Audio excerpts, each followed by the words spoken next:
Hello everybody and welcome to a special episode of the Game Changers podcast. My name is Quincy and I'm here in picturesque Dennery. You could say that I'm one of the founding members or one of the movers and shakers when it comes to Dennery Segment music and just music on a whole here in Saint Lucia.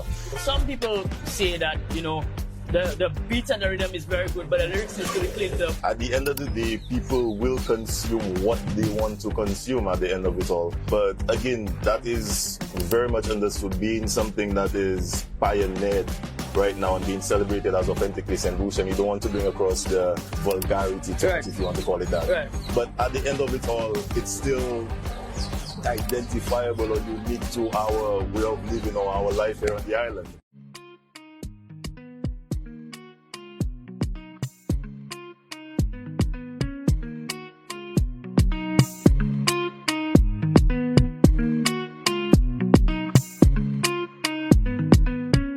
Hello everybody and welcome to a special episode of the Game Changers podcast. My name is Quincy and I'm here in picturesque Dennery. It's a beautiful location and I have a even better guest. But I will let him tell a little bit about himself. Introduce yourself to my audience. So people might know your face, but might not know much about you. So we'll speak a little bit about that today. So tell my audience who you are. All right. So my name is Jason Darius, better known in entertainment circles as Jammin. So I am a producer. I used to be in journalism or Saint Lucia journalism for about 10 plus years. Did PR as well. And you could say that I'm one of the founding members or one of the movers and shakers when it comes to Dennery Segment music and just music on a whole here in Saint Lucia. And that is just the tip of the iceberg. I'm a lot of things to a lot of people. I do video, graphic design, and a whole gamut of a bunch of other stuff. So that's what it is. All right. So that's interesting. So what comes first for you, music or journalism or media? That's like asking me to pick between like your two children. You can't pick one. Right. But it's something that I first got into journalism because, again, I guess because of music. Okay. At first, when we actually started music, that was back in probably 2009 or something thereabout. So I linked up with a couple of artists from the Dennery, from the Valley Basin, guys with immense talent, immense possibilities. Again, just didn't have a platform, didn't have an outlet to record music to showcase their talent really and truly. So in helping them do that, I gained and acquired a bunch of additional skills, if you want to call it that. I learned to record, I learned to do graphic design, I learned to write. So with that being said, a little later on down the line, I started getting into radio and then eventually journalism, news reporting, and that's my passion. It's the same way that I tell the story of these young gentlemen. That's the same way I'm able to tell the story of what makes the headlines in Saint Lucia. Yeah. All right. So then what was the defining moment for you to know like was something that you really wanted to do long term? Both of them, but let's focus on the music. All right. So the music long term, I don't know. I guess it just kind of found me. There's this gap like right after, you would say like right after school, like when you try to find yourself really and truly, and you're just trying to just dabble in whatever passions really work. At first it was graphic design. I installed Photoshop, deleted Photoshop instantly because that just was not working. But I eventually go back into it. But again, it's just finding like-minded individuals and just learning together and growing something. And that really what kind of developed the passion for music. For me, for journalism, I have to give an immense shout out to Miss Lovely St. Amy Joseph. Yes. That's when I started at NBC. I arrived at my interview and I was like, okay. At that time I was on radio already. I feel like I could have had like a really good speaking voice. It just needed a little bit of polishing and whatnot. Right. So as soon as I walked into the room, I got that script. I started reading and the cadence and the flow, everything just needed a little bit of polishing. Right. So Lovely really just took my hand, guided me, worked with me, and after that, the rest is history. And just big up to everybody who kind of helped me along the way too. Beautiful. And it's interesting that you have that story because I have that story too as well. And people don't understand that, when you get into the media space, yes, if you listen to news, you understand that news has a rhythm, a cadence, a sound. You can listen to news in any language and you can tell that it is news just because of the way the journalists sound. And yeah, it takes a lot of practice and a lot of people don't even understand that. And I'm guessing that it's something similar for music. So what is your music story? How did you get into music to begin with? All right. So how did I get into music? That's a very, well, you sent me back in history there. So, all right. So it started, I would say, probably with Mighty, you know, Kedek, all these kind of things. But before all of that, there was Mighty was like a young boy, straight out of Clendon Mason. Right. He was trying to get into recording with Studio 911. They did a little bit of music and stuff together. But again, just being that he was so young, he couldn't go into the clubs and stuff where the guys were performing at. So, and again, trying to get studio time when you cannot really maximize the output from that. It's a little bit difficult. So we kind of just found each other, started working on some mixed craft, some other software and stuff, and eventually we kind of just learned and grew together. So for me, it was just giving him an outlet, giving the guys around me an outlet to just really do something. So when I got into that, it was really just a laptop, a headphone mic, and just vibes, really and truly. So that was back in 2009, like I said. That was a long time ago. So that was Mighty, Servants, DRC, Satish, Swiftner. A lot of the guys, all of us just come together with that common mindset that, hey, we just want to make music. We just want to build something. And again, at that time, the thing that we were building, remember those Kuduro loops, like the Costuletta stuff? Right. I mean, it had a vibe. It was sort of infectious. That was what we were hearing all around us all the time. And we wanted something like that. So we started singing on those same kind of beats, same kind of loops until we actually made instrumentals that had that similar sound as well, like deeply rooted in the whole solo, the whole carnival vibe of it all. And yeah, the rest is history from there. We made a couple of songs. And again, boy, it was difficult to get any airplay on the radio just because the lyrics, they were just so vulgar. The subject matter, it was difficult to get a foot in the door at the time. And when we used to go perform different places, we were there, oh, that's Dennery Segment. They're really nothing. There was a stigma attached to it. There was something, there was just a negative connotation about it. They're something to really take serious. But lo and behold, like decades later, that's what is really flying the Saint Lucian flag everywhere around the globe now. Everywhere you go, it's a Dennery Segment before anything else. Right. So it's a really cool story. I feel somewhat, how do you call it, vindicated? Okay. Yeah. So coming from nothing really and truly to being one of the flagships for Saint Lucia on the global scheme. Yeah, that's something to be proud of for sure. All right. So we're due for our first commercial break, but we'll come back with more Jason and we'll dive a little bit more into the Dennery Segment after this. Bruh, people keep asking me, how do I get into this podcast space? How do I actually get into podcasting? But it's so easy. I don't know why you guys are overcomplicating it. All you need is a browser and riverside.fm. It's that simple. This tool is designed to simplify high quality video and audio online. Whether you're doing interviews for your startup, doing a live webinar, or just need some talking head clips, it records everything locally. It means that even if your internet lags, you get smooth video quality at 4K and smooth audio as well.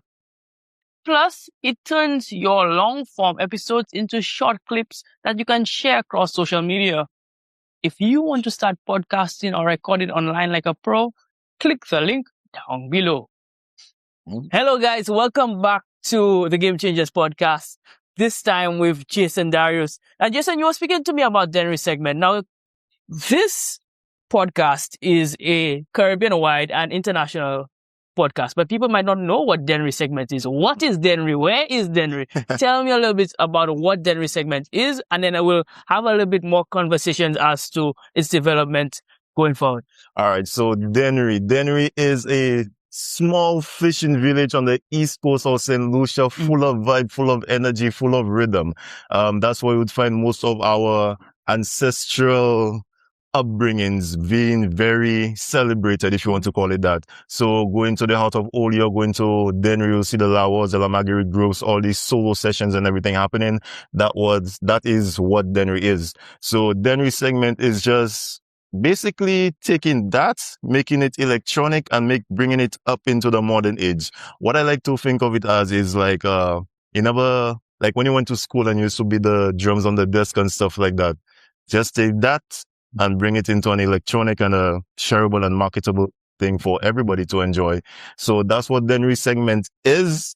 And for me, Dennery is just a place that's full of vibes. Like I told you before, Dennery Segment had a negative connotation before. And right now, it's been celebrated as authentically Saint Lucian because that's what it is. We take those elements of solo, zouk, just that upbringing of us as a Saint Lucian people, that identity, that's what it translates to into the music. All right. So some, and let's go to the core of that point though. Some people say that, the beat and the rhythm is very good, but the lyrics needs to be cleaned up to reach to a more international market and maybe to represent Saint Lucia differently on the global stage. To that, what does Jason Darius say? I mean, to each his own. At the end of the day, people will consume what they want to consume at the end of it all. But again, that is very much understood being something that is pioneered right now and being celebrated as authentically Saint Lucian. You don't want to bring across the vulgarity touch, if you want to call it that. Right. But at the end of it all, it's still identifiable or unique to our way of living or our life here on the island. So, I mean, you kind of have to balance it in such a way. But again, you need to clean it up. You need to make it as marketable as possible. Right. And I think we've been doing a good job at that in recent times, more or less, because I think every year now there are Dennery Segment songs touching like the other hemispheres of the globe. Right. So that is something to be celebrated. So right now, yeah, we can use a little bit of work in terms of cleaning up the lyrics and making it more, how you say, palatable for some. Right. But at the same time, you don't want to lose that authenticity or that uniqueness of it all as well.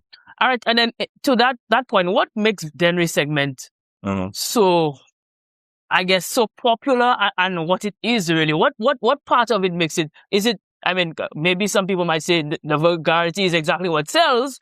Other people might say, no, it's the rhythm, the beat, maybe if the artists themselves. What would you say?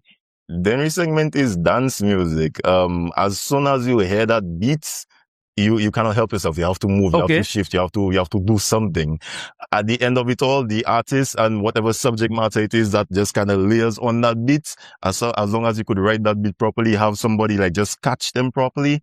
Yeah, that's what you have. Yeah, that's what you call a hit right there. As long as it could transcend generations, everybody could relate, everybody could understand and actually move and groove to it. That's what it is. All right. So then what role do you play in this whole ecosystem, this whole music ecosystem? Where do you come in? We know you have the artist. What exactly does Jammin do? All right. So Jammin, myself, I am a music producer. So basically what I do is I take the various elements and I put them together. For example, I work with a vast network of beat makers, artists, musicians, just talented people on a whole. Again, people who wouldn't necessarily have that outlet or that platform for them to actually reach those markets that they want to reach. Right. So essentially what I do, I bring them together. I would conduct the studio session. If anything, work on some of the lyrics, work on the writing. So first and foremost, when I get a beat from a beat maker, send it to the pool of artists that I have. We come into the studio who would have a finished complete song, who would have a chorus alone, who would have a verse alone. We'll come in the studio, vibes, and just make it happen. And then after that, mix, master, increase marketability as much as possible, get it up on the digital platforms and see as far and as wide as we could reach. Got you. So what are some of your major hits that you helped produce that you were part of that people might not even know about? Okay, let me start listing them. I think if I have to start off, one of the breakout ones for us would have been Bad in Bum Bum, Servants and Mighty, Backbend Servants. There's Tua by Mighty Makawe Tua Makawe. Yeah, that kind of stuff. To Clap, Futeli, by Pats, Kedek Kedek, Nana, Painkiller, Bap. In recent times, there are so many of them, though. I keep on forgetting, I swear. Yeah. But the most recent one that we did was the Kwe, Futeli, Kedek Kedek, and Nana. That would have been back-to-back successes by Mighty year after year, literally dominating Saint Lucia Carnival. Right. So then, let's go back to the international appeal of it, though. You said it had a wide range in reach. What parts of the globe have these artists performed, and what was the perception of it outside of Saint Lucia? Because it's, we really want to speak about its development and its marketability outside of this island of ours. It's been performing well because, like I said, at its core, Dennery Segment is dance music. You don't really need to understand the lyrics for you to be able to dance and move to the rhythm. So we've gone as far. I could remember Ampa performing as far as Asia. Which other Saint Lucian artists that performed in Asia, bro? Right. People actually moving and grooving.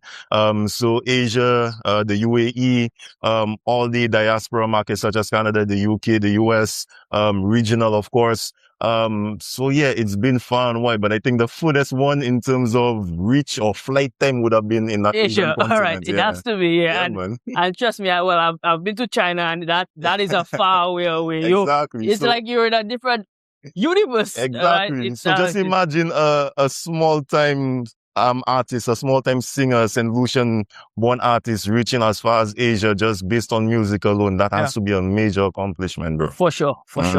All right, so we're due for our second break, and we'll come back with more Jason after this one. You spend months planning for the perfect event. You have great guests, you have great speakers, and the event is a success. But in 24 hours, it's gone. But what if it doesn't have to be?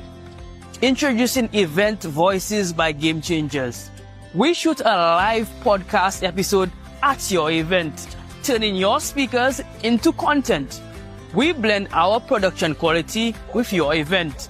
Your speakers plus our production quality and distribution equals more leads for everybody. For more information on how you can transform your event into something game-changing, contact us via the information on the screen. Welcome back to the Game Changers Hub podcast, and we're again with Jason. And Jason, in this segment, I really want us to address the state of entertainment in Saint Lucia. The industry has grown, like you said, it's evolved. But how will you describe the industry in Saint Lucia currently, and maybe what needs to happen so that it can get to an even higher level? I mean, like you said, it has grown tremendously. Right now, the entertainment industry in Saint Lucia is booming. It's blossoming into something really, really beautiful. I remember at first, it used to be a struggle to get various players in the industry, for example, dancers, musicians. It used to be a struggle to actually get people to or actually get them anywhere. You wouldn't know where to find them, essentially. Right now, there are platforms on jazz lineups. You would find local musicians and entertainers getting their spot, getting their shine, whether it be carnival, whether it be any sort of entertainment driven spectacle. You would find some kind of local presence there. Before that used to be really and truly non-existent. So it has grown leaps and bounds. But right now, I think again, with anything else, there is still room for growth, still room for improvement. Again, it's just to first and foremost find these local talents and actually help grow them, blossom them. And again, where do we even start to look for them? How do we make them avail themselves? That's a conversation I think that needs to be had. And then I had a conversation. In fact, we must do another one. Maybe you can join it with a pool of people in the creative sector. And then I was speaking to them, and I was telling them that it seems like it's only around either carnival or jazz time where we produce music. And maybe some people might not be into carnival, might not necessarily be into jazz, and they do need music for themselves as well throughout the year. So how do we have that as well? I think when we first started Dennery Segment, that's what we did. We kind of broke that mold out of that whole seasonal creativity when it comes to Saint Lucia and our music industry.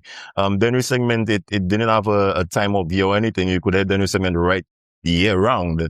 I mean, it's becoming a little bit seasonal now because again, I think during Carnival, that's when the industry starts booming. That's when it's most lucrative. Right. If you want to call it that here in Saint Lucia. But again, you have to look at other facets such as diaspora travel, such as regional travel as well, because people are clamoring for what is us, what is uniquely Saint Lucian, what is our vibe, our music, our presence. They want to see what's next from us. And having it seasonal like that, it has its place, but at the same time, we need to be a little bit more consistent with our delivery. And again, we don't need to solely focus on St. Lucian Carnival or the St. Lucian calendar of events. We could do stuff year round and just capitalize on everything happening in this globalized world that we live in right now. Beautiful. And yeah, like you rightfully said, and as somebody who works in the tourism sector, and I used to work in the tourism sector as well. In fact, my degree is in hospitality and tourism management. And people often forget that people come to St. Lucia. Yes, they might be attracted by the beaches and the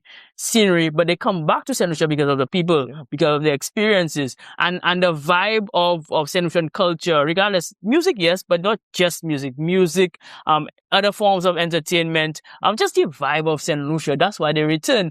And we need to develop our industry in that regard so that we can keep, the cash cow industry, tourism going and booming and thriving in that way. Would you agree with that? I think so, definitely, because you could see it happening right now, especially in most of the hotels and Airbnb sectors. Like, people really capitalize on the local aspect of things because that they understand that's what people come for. They come for our vibe, what makes us authentically St. Lucian. Just imagine somebody coming from the States or Canada. They don't want to be listening to the same stuff that they've been listening to all the time. They come to experience the island, and part of that experience is our entertainment, our lifestyle, our culture. People come for that, and that's why they return. And again, I always say this though, it's something in the water. St. Lucians are just a nice, hospitable people. Yeah, naturally. Naturally. I mean, it comes effortlessly.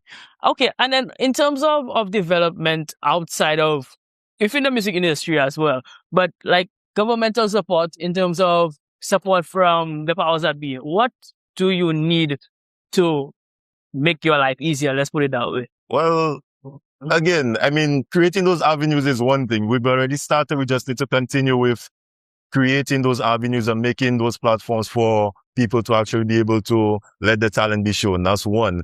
Another thing would be investment. I guess we are seeing a push in terms of investment in creatives, especially with the youth economy and stuff like that. So, I mean, just be more consistent with it, be more forward with it, and be more innovative with that approach as well. So, to me, with these two things, continued avenues for exploitation of the music or the craft or whatever the case may be, and just support, whatever it be, financial, whatever the case may be, just to help our artists and our talent reach the next level, because there's always something to aspire to. For sure.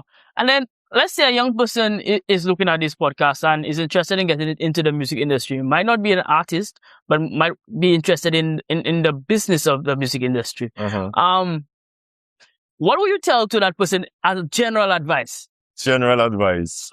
Okay, so help me understand the question properly. So general advice for somebody getting into the business of music in St. Lucia. Yes, so they're watching this interview and they're inspired by you. They say, hey, but I didn't know this guy was doing all those things. He's not one of the artists. He's not always in front of the camera. He's not always having a conversation about this thing, but he's been working steadily behind the scenes. I want to do just like you. Right. What would you tell that person?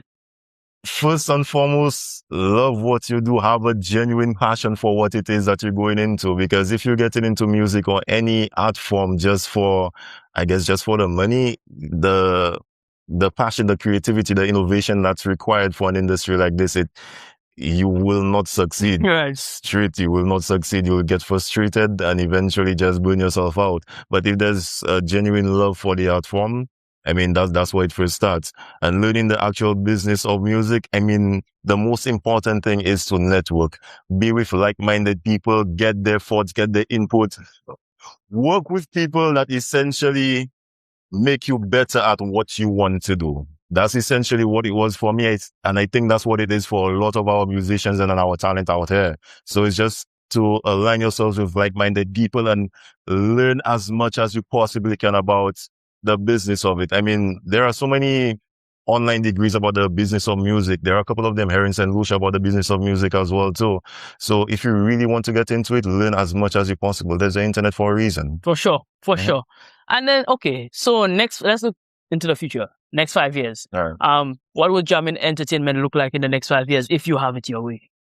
That's a good question. That's a very, very good question. I mean, right now, when we are focusing on the development of our music and stuff, right now we are actually trying to align ourselves with our Martinican counterparts. That's why you find a lot of our music sounding similar, and we have that cross between Martinique and Saint Lucia. Yeah, I never really thought about it, but that makes perfect sense. That's really low-hanging fruit right there. Dominica, exactly. Yeah. And I have a bunch of my counterparts over in Martinique as well. You have Mikado, you have Natoxi, you have a bunch of other producers and artists over there. And we just building that bridge in terms of our entertainment industry just to make things more lucrative for both of our ends. So for me in the next 5 years, what would I like to see?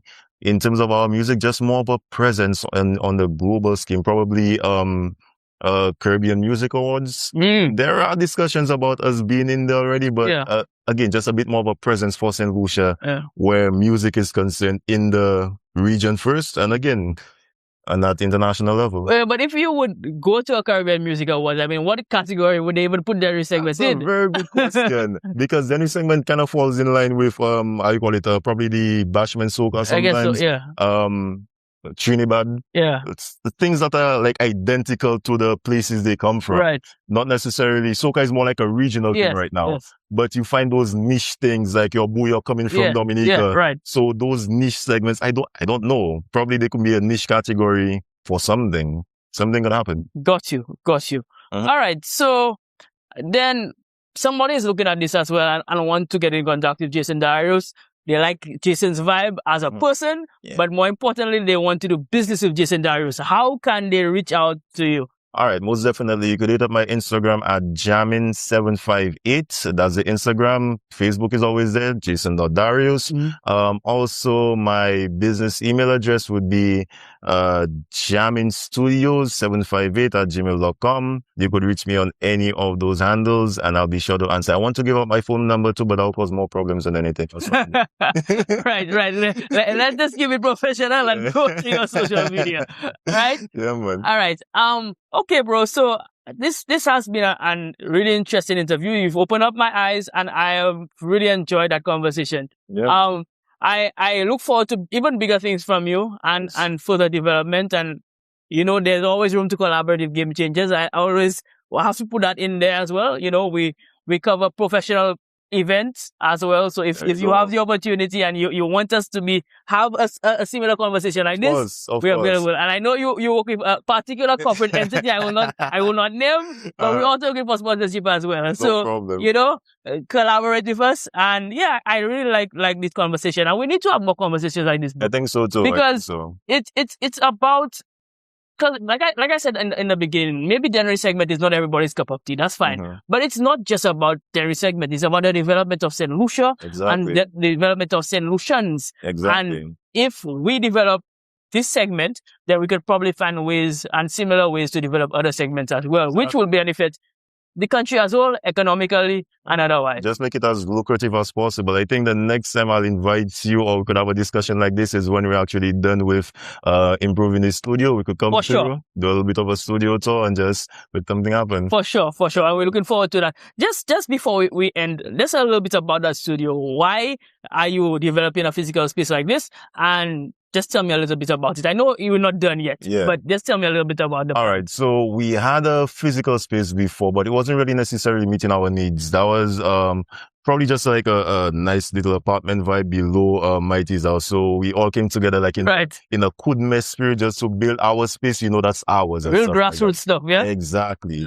So we put it together. But again, in doing stuff, you don't really know. And then we started developing issues like mold and starting to take care of that. And it was like, yeah, we have to be more health conscious and try and take care of ourselves a little bit more. So we forego that space. And again, everybody just went through different walks of life. Right now, Mighty's overseas in England. At that time, I think Sylvans was up in Canada. And everybody was just apart. And I was like the only one in that space. So I was like, dude, I could do this from anywhere. Yeah. So It's true. why compromise my health? So right now we're just finalizing a new space that's better ventilated, more accommodating for content creation and what the modern age demands from content creators. So after that, I think we'll be set in terms of our visuals, in terms of our marketability, social media presence, and everything should be on the up and up. That's Beautiful. what I'm hoping for, crossing fingers, crossing toes, and everything in between. You don't have a timeline attached to it, right? Hopefully by the end of this year, we should be okay. In time for Carnival next year, for sure. Okay, for sure. So we look out for that, and we will do that too. There you go. We will definitely do that too. All right, guys. So this has been another insightful episode of Game Changers. Remember, the Game Changers is available wherever you get your podcasts, across podcast platforms. If you're watching this on YouTube, subscribe. If you listen to this on any audio streaming platforms, remember to follow us and give us a nice rating. Jason was an amazing guest. 5 stars for Jason. Not even for I appreciate it. 5 stars for Jason, right? All right. So thank you so much for coming on. And as always, stay hungry and I'll see you next time. But before we go, I must put a little plug in. Jason will be doing a special Patreon, only exclusively Patreon piece on how to develop your creativity. After this, I will be actually filming it after this, but only those who are subscribed to our Patreon will be getting that. So if we've seen the success, you can go on this page and see his own success there. It will be only posted there. So remember to subscribe to our Patreon as well. Anyhow, guys, stay hungry and I'll see you next time. Bye-bye.